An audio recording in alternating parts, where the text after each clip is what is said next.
All right, we are back. Red Corner is back. You are not seeing one of the big heads that's usually below me there. Bones is not in the building, as we kind of mentioned the past couple weeks. He's in peak mummer season right now. So what, day before, right? Slim?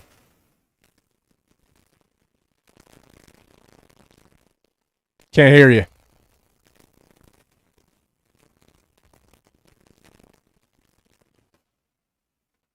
I can't hear you. Yo, can you hear me? Can hear you now. Awesome. All right, perfect. My bad. Yo, so No. 2 more days. Tomorrow's New Year's Eve. Then he Oh, has New right, Year's right, Day. right. So Bones will be taking it semi-easy tomorrow night. Probably be in bed a little earlier than we will all be in bed. But then the next day is his big day. Wednesday will be his big day. Yeah, but you know what that means? That means as far as perfect attendance goes, only you and I got that in 2024. And don't ever question our dedication because we got Slim checking in from Wildwood, New Jersey right now, baby. Your audio is destroyed today because I can't hear you again. Yo, there we go. There we go. There we go. All it is my little thing. I don't know what the hell goes on here. We're figuring it out. We're figuring it out. Your Wildwood setup is just being outfitted. Yeah, it should be good for now. I'm going to keep an eye on it. I was having the same problem with my Fire Stick. I tried to bring the Fire Stick from home down here, Yeah. so I can stream some of my movies. And yeah, last night was a nightmare. We were watching a movie, and then it goes to when the Fire Stick completely restarts, and you get the Amazon logo first. When I tell you, it happened about 6 times last night trying to watch a movie with my fiance and her mother, my mother-in-law. It happened about 6 times. All right, well, you sound great. All right, guys, let's get going here. So, same routine as every week. We are here at our normal scheduled programming live on Monday nights at 8 p.m. in the off season. During the regular season, we'll be doing Sundays, but we'll get into that.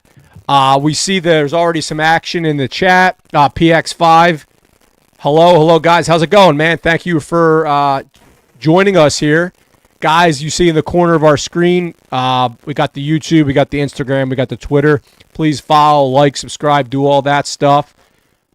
We have an action-packed day today. We're going to go through a full mailbag. So this is all about you. We're ending 2024 to kind of give back to our listeners, our subscribers. I think we got our first bot in the building. Hey, yeah. Is it back at us? I'm going to see if we can ban this guy. Just keep on saying hello. But anyway, internet activities bots these days, so whatever. I mean, if it helps us a little bit, we'll take it. But yeah, we don't want them to be spamming us. They're saying they know you, Chris. So maybe it's not a bot. Yeah. Oh, That's they know fun. me. I do know. It's one of our listeners. I do know. One of our OGs. Garrett. Yeah, he's an OG.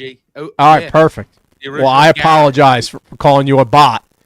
Let's set the stage here. Don't apologize, he says. I appreciate that. All right, boys, here we go. Let's talk about what has happened so far in the offseason, right? So before we get to your question, just kind of wanted to set the stage, figure out where we're at, and we'll kind of go from the assumption this might be it, right? Like this might be it. So we picked up Jordan Romano, reliever. We got Max Kepler, who could be an everyday, could be a platoon. We'll see that in the future. We got definitely a starter in Jesus Luzardo, and we just most recently got Joe Ross, who's what we're calling, the Spencer Turnbull replacement. Swingman, might be a little bit of a starter, a little bit of a reliever. So this is the big four, right? So this is what we did. This could be it. So anything you kind of wanted to hit on before we get to the questions there? No, I just think when we talk about the guys we have, you can see with the contracts that we're talking, they're 1-year deals. I think we're in a time where this team we slightly improved, in my opinion. We added Luzardo, who is going to increase makes our 5 starters better. So I'm increasing our win totals there due to him hopefully having a full season. That's yet to be seen with his health. But I think we're really looking at a 2-year window here, right? A 2-year window. Okay. With that's why we don't see any overcommitment to any other players right now. The 1-year deals. Luzardo's a 2-year deal. We don't see any overcommitment, and I think that's because we kind of are keeping this window with Harper, Castellanos, Schwarber, Realmuto. We're keeping that open. No, absolutely. So let us kind of get to our first question here. Again, thank you. We tried to hit on, and we're going to do our best. We got more questions than we're just from a timing standpoint, but we will start off here. Let us get to our first question. And I'm going to kind of do a little transitioning for you guys here as we're getting our first question up. So, okay, here we go. This is a goodie. So, this is from Peter B. Thank you. Do you think the Phillies championship window is truly closing, or is this just an offseason slump perception? Slim, I'll let you kind of kick that one off. You already touched on that a little bit. Yeah, so when we're looking at the transactions, we feel like it might have been a little bit of a slump, right? We were kind of we didn't get Soto. There's multiple pitchers who didn't want to return our phone calls, that kind of thing. But when you look at the end of the day, the value we got for Luzardo is probably going to increase. I said our bottom line. It's not the sexiest acquisition, even though I think his talent is super duper up there with anyone. And then when we had Painter coming in, so I do think our team right now is a little bit better than it might have been the last 2 years. The development of Marsh, we're back in that train again. So think about, how did we feel about Marsh going into last year? Oh, we want Marsh to play a little bit more, get more at bats. We're kind of still there, which is not a terrible spot to be in. Yeah, I think our championship window is definitely open. With that being said, we're going to be on the lookout for a midseason acquisition. We can't start slow. Our pitching shouldn't allow us to start slow. We have too many veteran bats to start truly slow. In my opinion, for years and years and years, even going back to the Chase Utley Phillies, starting slow was always an issue. We always came back in September and stuff. But now the last 3 years, it's not been like that with these guys. So I think this window is wide open. And if we're awesome again, look for a midseason acquisition.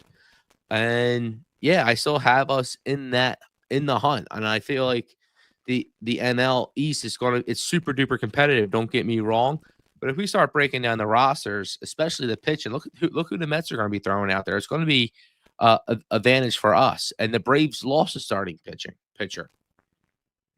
Yeah, I mean, look, the way I look at this, the window talk, it's not like we're 1 year window. I know you threw 2 around. I think that's a fair thing. But I think what's going to happen, we have our main pieces, right?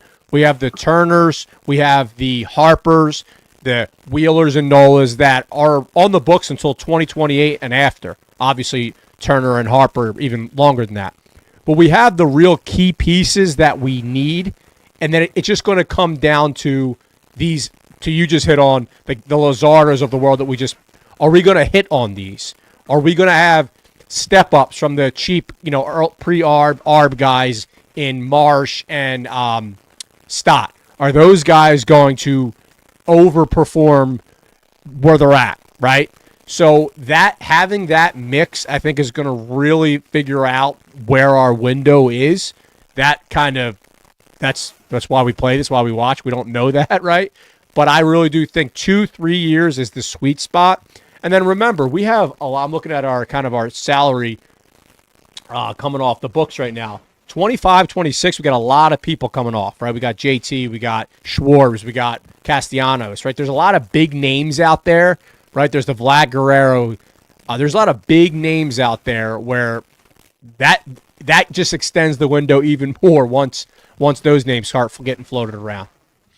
And the truth is, too, is like you said, I said a 2-year window, knowing back in my head that we're going to free up some money there. Right. But the Phillies make it kind of easy. They show you who they like, right? Because they gave out the big deals to Harper. They gave out the big deals to Turner. We were all talking to Turner being an outfielder. And then we see Dombrowski and the whole organization. They come down. They double down on him because he has a lot of years. So what I'm trying to say is those 2 year transition guys, they're transition guys. There's not going to be any kind of real rebuild.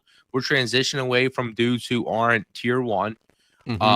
Tier one guys for us is Turner and Harper, and then we'll have the young bucks come up, potentially Crawford or I'm about to say Moniak or Miller.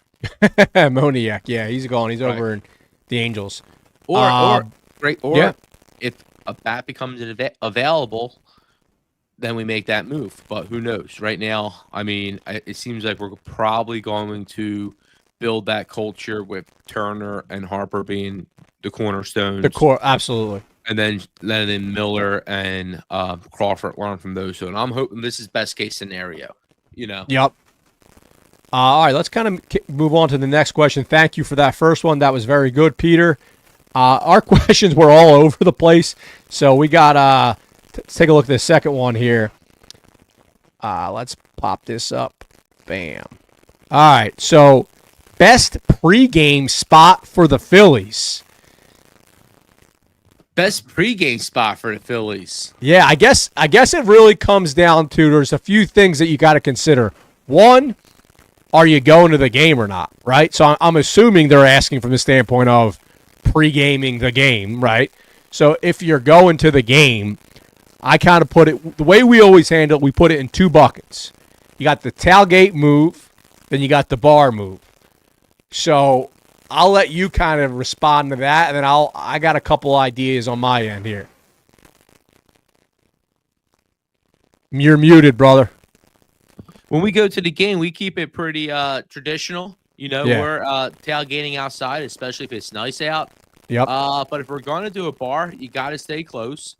Yep. So my options would be the Chicky and Pete's in South Philly. Yeah. Or, just the Chicky and Pete's in South Philly, unless because honestly, or my house or a yard. We used to do back in the day. We used to do the classic the yard party, baby. Yeah, the Twisted Tea bags. Finish slapping the bags. Finish your bag of Twisted Tea and then go down to the game. Well, that sounds like a rough day right there. But all right. So like I was saying, I put it in two buckets. So if you're gonna not tailgate, and I'm gonna say you go to a bar, give yourself like a 2-hour window. If you got a big crowd, maybe like 5 or more, you can't go wrong with the Chicky and Pete's South Philly, right? Plenty of space, plenty of TVs, plenty of bars, right? There's multiple bars in there. So from that standpoint, if you're looking for a little bit more low-key, Palladium right across the street from Chicky's, right? You go, you get a spot, you hang out there, food's great. You walk over, or if you want to take the taxi cab, you do that. Right, exactly. They got the shuttle too, and it's all set up perfectly. So I mean, proximity is always the biggest thing. You don't want to get fancy with it. There's no reason to get posh or anything. You want to get close to the stadiums. You want to keep it as cheap as possible. The chain places in this instant come through huge. It was voted the number one sports bar in America for a long time, and it's a reason. It's right now it's a national staple. I went to Yankee Stadium 2 years ago, and the first thing when I walked in, or actually I went last year, the first thing I saw when I walked in the gate was a Chicky and Pete's crab fry, huge banner, just like I know the crab fries. I'm like, oh gosh, it's like all the way up here in the house that Babe Ruth built. It does feel weird to see them at I think there was one out in Atlanta too. There's definitely one in another like a completely random ballpark. The other thing is so if you are tailgating, I'm old school. I like Jetro. I feel like that's the wild, wild west. You go there, less people are kind of concerned about what you're doing. It's a little bit more of a walk, but as long as you're not with older folks, it's fine. The other thing to consider is that was kind of the on-site tailgate. Depending on what neighborhood or where you're coming from, obviously you could do your local bar, right? And then just Uber. So it really, from that standpoint, maybe you can follow up with some local neighborhoods that you're in, and we can give you some good suggestions on a pregame. But thank you for that question, Fran. That was a good one. Let's keep it moving to our next question, which is from Sean T. So assuming we are all done moves-wise, what is the biggest question mark on this team? So I'll hit this one, and then so I think this is pretty easy. I think it is center field. Maybe I shouldn't say it's pretty easy, but I'm going to go center field because of the smallest window of proving, right? So left field, you got Kepler. Right field, we got Castellanos. They've been in the big leagues longer. They're kind of what you know what they are at this point, right? You hope Kepler has the bounce back with the injury. And then from that point, you kind of know who he is. Marsh and Rojas, we don't fully know who they are, which from one standpoint is great, right? Because we don't really know what their ceiling is, but also the inconsistency, right? Marsh, from a strikeout percentage standpoint, extremely high. Rojas has not shown any pop and the kind of plate discipline that we want to see from a guy like that, especially with the ability he has on the base path. So center field is my answer. Where are you at with that? So just with center field, when you're talking about Rojas and March, you know that they're not going to be playing there every single day. So that tells you all you need to know about the question marks that are there. Right. I don't know the avenues, or I don't believe the avenues that can be taken by either of them to become everyday starters there either. I'm fine with the platoon, though, so I'm not against platoon. My biggest question mark is really going to be Stott's bat, because if Stott's unable That's a good one. If Stott's unable to be a productive bat, look at the guy the Yankees just got rid of in Torres, right? He's moving over to second base. Yeah. Very, very similar to our guy, right? I mean, these guys, they're not they're streaky hitting. God bless you. The argument right now is the luck didn't go his way last year, right? Everything was the same. It didn't go his way last year. Something I'm tracking, something I'm worried about, because if not, we have to move them.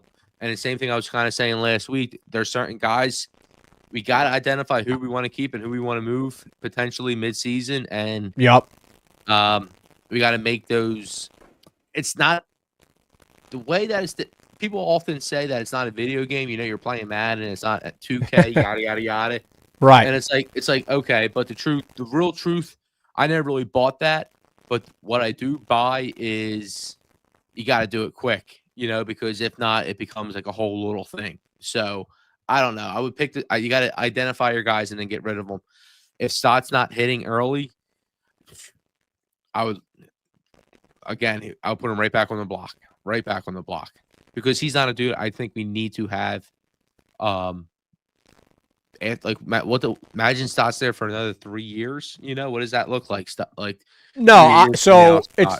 It's a good point. I'm actually glad you said that, because he was on my mind when I saw that question come by on the bottom of the screen there. I personally, if Stott's in a, shut up or buck up season, right? He's got to perform this year, unfortunately, or his at-bats will definitely decrease. There's no other way of saying it, right? There's no other way. So that's something to keep an eye on. I'm pulling for him, obviously. But, all right, cool. Let's keep it moving here. Next question. This one's from Cynthia. Favorite part in the ballpark to sit? Oh, that's a cool question. Do you have a kind of a favorite area? So back in the day, I guess before the netting, when I was a kid, it was always like, the third baseline, especially you had get some foul balls thrown to you. Foul balls, and you had dudes like Bobby Abreu, they were making contact, and hopefully it was high volume. High volume play potential, if you want to go get a ball. But really, I guess it's section right above home plate. There's 2 seats. I guess it's section 200, right above the first section, and they're right above home plate, and they're excellent seats. You're right above home plate there. So, yeah, there would be my 2. You can't go. So, that's kind of the beauty of ballparks, right? So first of all, there is bad seats, right? Like there are definitely seats that are high up. Yeah. Yeah, like a lot. It's people love to say there's not a bad seat in the ballpark. Yeah, like if you're in the World Series, there's not a bad seat in the ballpark. But like you don't want your nose bleeding while you're at the game. But I would say anything. There's different experiences, right? Like you just said, the classic behind home plate. You can't go wrong with that, right? That's obvious. But not everyone's got the baller budget like Slim does. So if you want to have a different experience, this is my recommendation. This is fun for kind of crowds from 3 up to 10. You go to the ballpark. You can just go crappy seats, or you can go standing room only. Right? You get there early. You go hang out at the either Harry the Case or that little standing bar section behind left field. You got to get there a little bit early, though. That's the move. Get there a little bit early. You get a nice seat, and it's great because you can kind of stretch your legs. You can hang out, go grab a beer, drink, whatever you're eating right behind. You have multiple options there. That's kind of a very unique experience because you're kind of hanging out and you're at the ballpark. So I would say that's one of my favorite ways to do it. We did that a few times last year with our crew. And then on Classic, I just like being in the outfield just to kind of catch some balls, baby. Okay, cool. Let's go on to our next question here. This is from Brian. Oh, so we kind of talked about this. What are you more confident in, left field in Kepler or center field in the Marsh Rojas platoon? What do you think, man? You're Good muted. question. Stop touching that. Why do you keep touching that? I touch Is it volume? So it's my connection. I touch it when it turns off. I turn it back on. So it's going on and off? Due to my cord is not great. The cord must be going in and out, and yeah, it's going on and off. But if Kepler's defense is there, it's going to be him, right? Because he's going to be more consistent offensively than either of those two, or at least that's what we're being sold. If what we're being told is he's more consistent offensively, I think I'm more confident in him. But with that being said, the better defenders are Rojas and Marsh. So, yeah, if I would. Well, we're being sold that Kepler's better than these two guys. I would actually go with the guys that we already have. Okay, cool. All right, we got defense again. Yeah, so it's interesting, right? Because the confidence doesn't necessarily mean who we think is going to be better per se. It's kind of are you more am I more confident that Kepler is going to bat 260 than I am that Marsh is going to bat 260? Probably, right? But I also wouldn't be surprised if Marsh has a 290 year. So it's one of those things. We got a question here in the chat. That'll be a huge year. Like you said, I know more of their floor, Rojas's and Marsh's floor, and I'm semi okay with it because their floor still provides. Wait, so you know their floor? I would think you know Kepler's floor more than their floor. No, because if Rojas batted 215 this year, would you be surprised? Kepler to me is a big question mark because I don't know nothing. I mean, he's pretty random to me. Yeah. There's what sticks out to me is they're saying the chase rate is nowhere near the other guys we have, so I'm interested in that. And then I seen some highlights where it looks like he's playing pretty good defense out in right field, making sliding catches, and I'm hoping that transitions. He's in a new ballpark, right? Yeah. No. Again, I know we put Marsh in left field, there's going to be no problem with him with defense. So if I need a tiebreaker, I know Marsh's floor with defense is going to be close to a plus, if not a plus. I'm not sure if that's true with Kepler at all. No, I see what you're saying there. Looking at the chat here, so we have a question. What is your most angering moment that happened in baseball all time? Whew. So That's a tough one. So the What do big you- one, Yeah. the most angry was we were talking about it last week. Some of the best teams that didn't win the World Series, back in 2011, right, with the Phillies, the last out of that That's a against good one. They went through the World Series in '08, '09. They lose to the Giants in 10, and then in 11 in the first round they play the Cardinals after having a historical regular season. Right. Our previous MVP winning first baseman, 58 home run caliber, power swinger, gets the last out, and not just the last out, he blows out his Achilles walking to Yeah. or running to first base. On top of a series where what did we score? 0 runs or 1 run? Like That's weren't probably the answer. You know, like that's- I was trying to think of a better one. That's probably the answer. Yeah, that was pretty infuriating. Other times, I'm trying to think of some other good ones off the top of my head. Do you have any? While you're So That's low off your hanging fruit is, I would say, number one, the Estevez grand slam that hurt. We talked about that. The Harper at bat, that the 3 swings, the right? 3 swings That- that yeah. hurt because that was a huge momentum, and it's like I can't remember the full. I know Castellanos got a hold of one, so you can't really be angry at him, right? He got a hold of one, and then he got doubled up. So For it was a me good personally- swing, good hard hit, but the Harper 3 swings, it was like the 1, 2, 3, you're out kind of thing, right? And the perfect thing with the Ryan Howard out is with the other ones, like, all right, we can talk about Nick Castellanos and they're watching Yeah. Trey Turner 2 years ago when you know it's going to be these outside pitches and they're swinging, yada, yada, yada. But at least there's still a lot of game left, right? There's still that hope Right. that you win the game. But Ryan Howard, game was over. We didn't score enough runs, and no one even had time to worry about his Achilles. Yeah. Right. Yeah, I mean, that's probably number one. Just because that was so symbolic in our history, right? Of our And organization. another one, since the question's with baseball, not just the Phillies, what is back in? Let me see if I can get the year right. I'm gonna say 04. Okay. The tie, the MLB All-Star Game tie. People were pretty upset with the tie game. That's a unique one. Yeah, so I think Padilla is actually with the tie in there was I think Padilla was in and Padilla was a Philly that year, so it might have been like 03. So yeah, if you remember watch at the time, this is before Twitter, social media. You're up. It's the middle of July. You're enjoying yourself. If you're a 13-year-old kid, and then Bud Selig face goes over and the game is just tied in the 11th inning. We're not wasting no more risk injury. You know, like an insurance salesman or something coming over and calling the game. It was awful. That's and funny. It changed the rules. Yeah.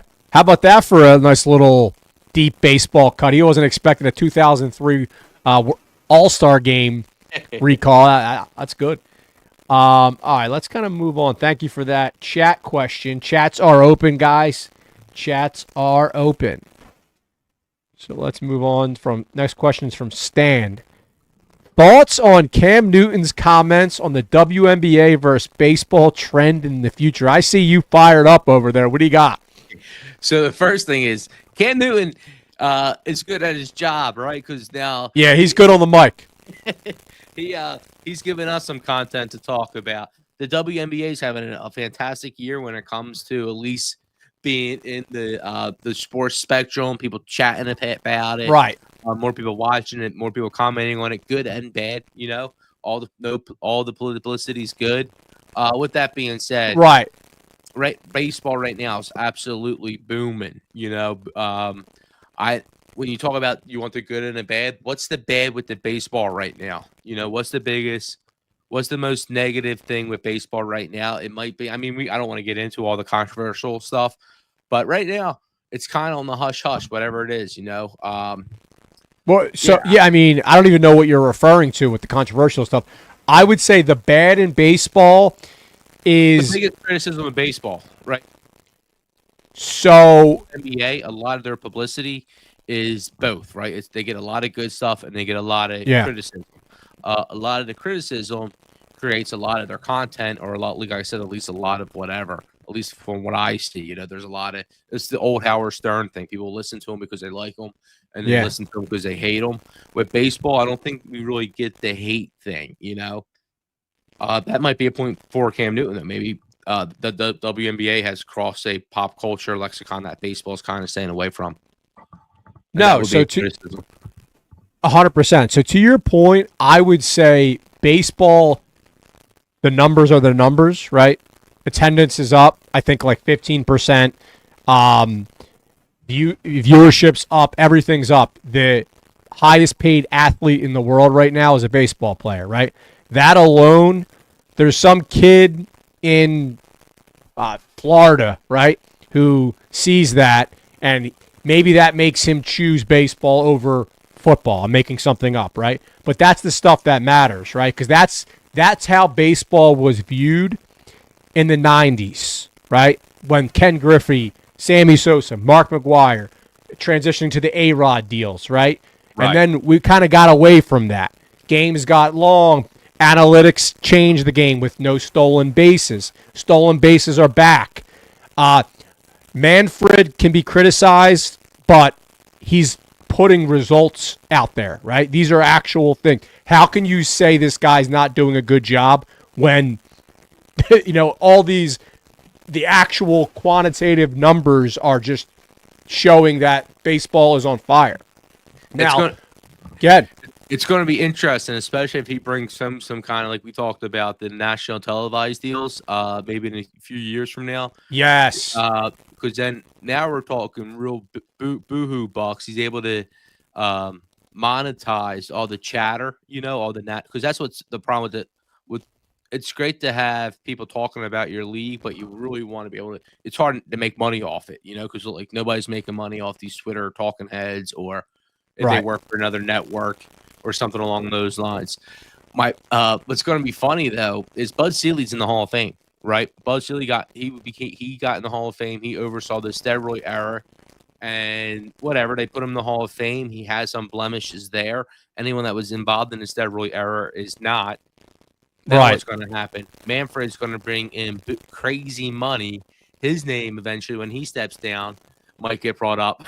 Like, just to have the conversations about his legacy, because what did he 100%. Well, he oversaw the Astros stuff, He did. Yeah, and look, listen, you were commissioner of a fantasy football league, right? Yeah, right. It's a thankless job. I'm a man for apologists. Yeah. No, so commissioner is a thankless job, right? Manfred's getting crushed for the whole golden at bat thing, but I kind of just take a step back. Look, he's producing results, right? Like the league is doing better. Now, look, he has gotten a little bit of help from the Shohei Ohtanis of the world, right? That was kind of lightning in a bottle, but overall, he's shortening the games alone is massive, right? Like his resume is going to be very positive. Now on the WNBA, I'm going to touch on that briefly, and then we'll go to the next question. Look,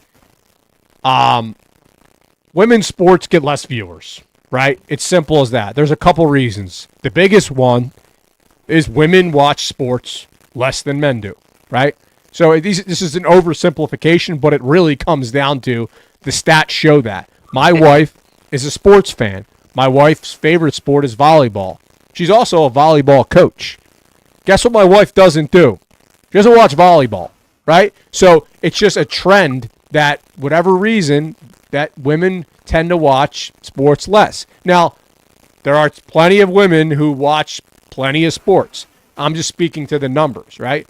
So the WNBA is doing very well. Caitlin Clark, all that stuff they're on fire.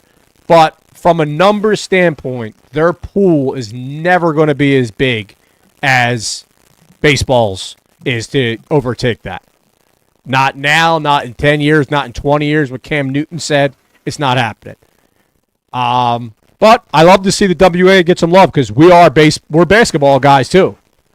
And why would Cam Newton even want to make those kind of comments? He probably just doesn't watch baseball. You know what I mean? He's just oblivious. Yeah, I just It's interesting, the Yeah, comeback of the he's MLB. yeah. I just don't think he watches baseball, so it's one of the. He probably just has like a dated view of where the league's at. Right. All right, next question here. This is from Jeff C. Have you guys ever seen a player that the city has gravitated towards more than Bryce Harper? Oh, that's an interesting question. What's his name was perfect for us, but then in a classic a-hole Philadelphia fashion, he burned us. Owens, right? Terrell Owens. When we got I Owens, think they're talking about baseball, though. Yeah, for he's about baseball. Yeah. Well, for all sports, when we got Owens, that 1 year Owens, it was a match made in heaven until it Right. wasn't. Muted. You're muted. For baseball, I really don't know. No, Harper, he chose us, especially after we were in a dry spell. Right. We had that before with Jim Thome. I don't think it was as big. Jim Thome was not someone. I mean, granted, he was in World Series. We Right. had Barry Manuel. I'm not saying these guys weren't all-time great players, but the persona of Bryce Harper goes back to when he was in high school. So Yeah. when he chose us, that was a huge thing. And we were playing. We were in an awful spot at that time as well. So yeah, 100%. I don't think Thome matches up. I don't think Pete Rose when we actually did, when we actually signed him. Pete Rose didn't even live in the social media era, so I don't think it could even be as big. Right. The Cliff. I mean, it's cool. When we got Cliff Yeah. Lee, but that was more like a overnight suspense thing that happened, to where the whole buildup with Bryce, and it was his buildup for basically his entire life to cash out on a payday like that. Absolutely. I think the number one or number two is probably Chase Utley or Bryce Harper, right? Like the city loved Chase. Now the difference are you stole my thunder. Number one, Chase did not play during the social media era, so that's a big thing. So, and also Chase didn't have the outgoing, wanted to be in the limelight personality, right?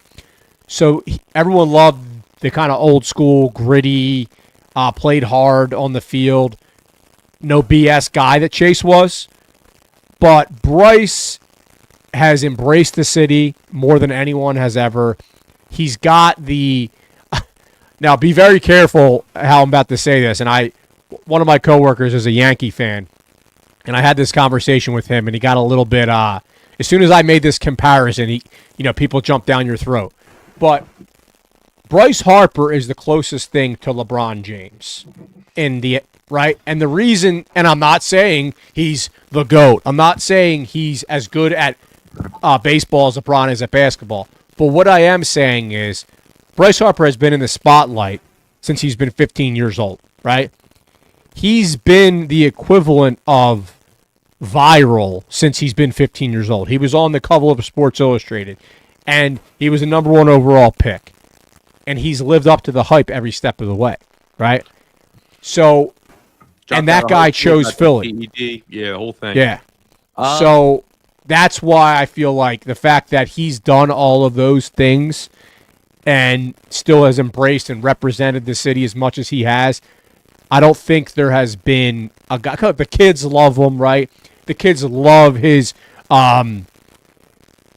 fanatic stuff, his headbands, his bats, his cleats, everything he does. There's been throughout his showman. His entire, like I said, since he was a kid, since he's a prodigy, there's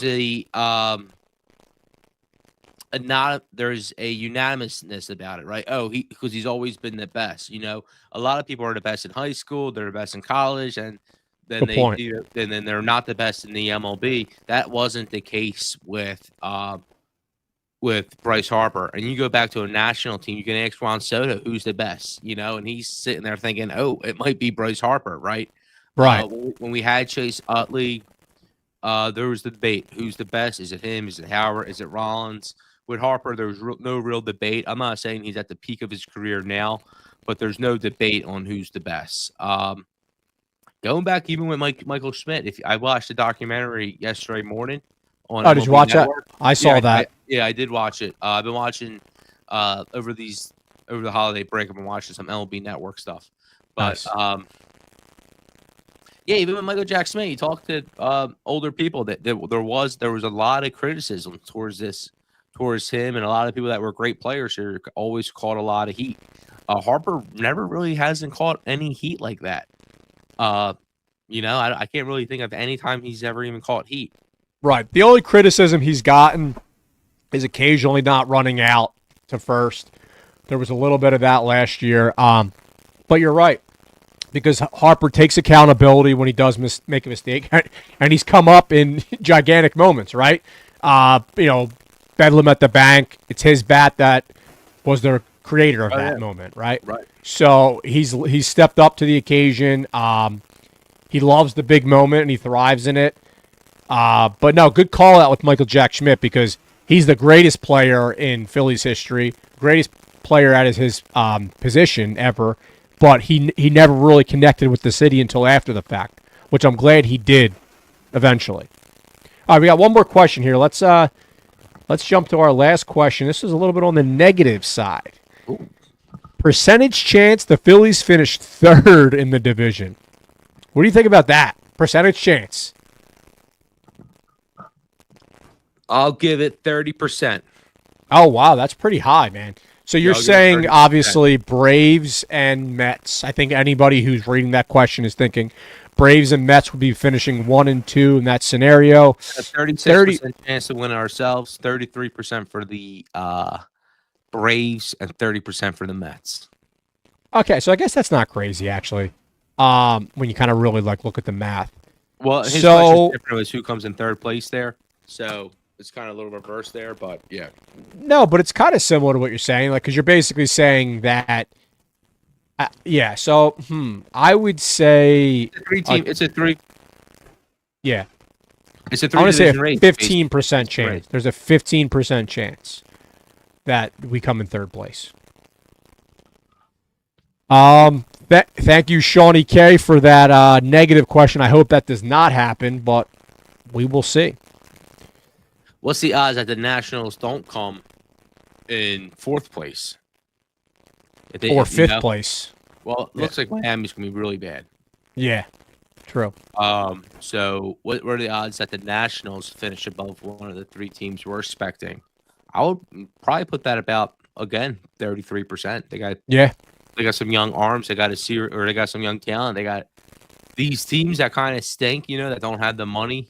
They always had managers that are super duper fierce that are going to try to get the most out of them. So we open up with the Nationals, so it might be something to watch out for. Absolutely. All right, man. Thank you guys for all of those questions. That was a lot. Anything else you want to close with? Obviously, Happy New Year to everybody. 2024 was awesome. It was our rookie year, right? And we're looking forward to 2025 and what's to come. We have a lot of really exciting plans. Slim, what do you got for the people? So just Happy New Year's, Merry Christmas, Happy Hanukkah, Happy Kwanzaa. No matter your denomination, remember to be a light to everyone around you. That's all I got. Amen. I love it. All right. Happy New Year, guys. And we will see you in 2025. See you next year.